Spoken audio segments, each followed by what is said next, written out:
ട്രിവാൻഡ്രത്തെ one of the most premium കഫേയിലാണ് കേട്ടോ ഞാനിന്ന് വന്നിട്ടുള്ളത്. Bakers arts cafe. ഇതിനകത്തേക്ക് കയറുമ്പോൾ ഭയങ്കര പോസിറ്റീവ് എനർജിയാണ്.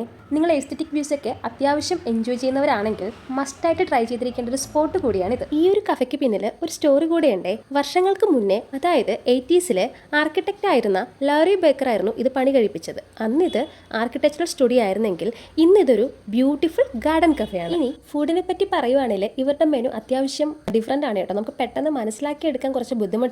ഞങ്ങൾ ആദ്യം ഒരു പൈനാപ്പിൾ സ്പിരിച്വലും ബെറിലിഷ്യസും ഓർഡർ ചെയ്തിട്ടുണ്ടായിരുന്നു. രണ്ടും ഭയങ്കര ടേസ്റ്റ് ആയിരുന്നു. ബട്ട് എനിക്ക് ബെറിലിഷ്യസ് കുറച്ചുകൂടി ഇഷ്ടപ്പെട്ടിട്ടുണ്ടായിരുന്നു. ദെൻ ഞങ്ങൾ റാമനും അതുപോലെ തന്നെ ഏഷ്യൻ ചിക്കൻ ബെറിറ്റോസുമാണ് ഓർഡർ ചെയ്തിട്ടുണ്ടായിരുന്നത്. രണ്ടും അത്യാവശ്യം നല്ല ടേസ്റ്റി ആൻഡ് ക്വാളിറ്റി ഫുഡായിരുന്നു. നല്ല ചൂടോടെ തന്നെയാണ് കേട്ടോ സെർവ് ചെയ്യുന്നത്. Diksha, she so cute. എനിക്ക് അവിടെ നിന്ന് കിട്ടിയ ഫ്രണ്ടാണ് കേട്ടോ. പുള്ളിക്കാരുടെ വീട് വെസ്റ്റ് ബംഗാളിലാണ്. ഭയങ്കര ഫ്രണ്ട്ലി ആയിരുന്നു. ഞങ്ങൾ കുറച്ച് ഫോട്ടോസൊക്കെ എടുത്ത് തന്നിട്ടുണ്ടായിരുന്നു. നമ്മൾ ഈ കാട്ടിലൊക്കെ പോയിരുന്ന ഫുഡൊക്കെ കഴിക്കത്തില്ലേ, ആ ഒരു ഫീൽ ആട്ടോ എനിക്കുണ്ടായത്. അപ്പോൾ എന്തായാലും നിങ്ങൾ എക്സ്പീരിയൻസ് ചെയ്തിരിക്കേണ്ട ഒന്നാണ് ബേക്കേഴ്സ് ആർട്സ് കഫേ.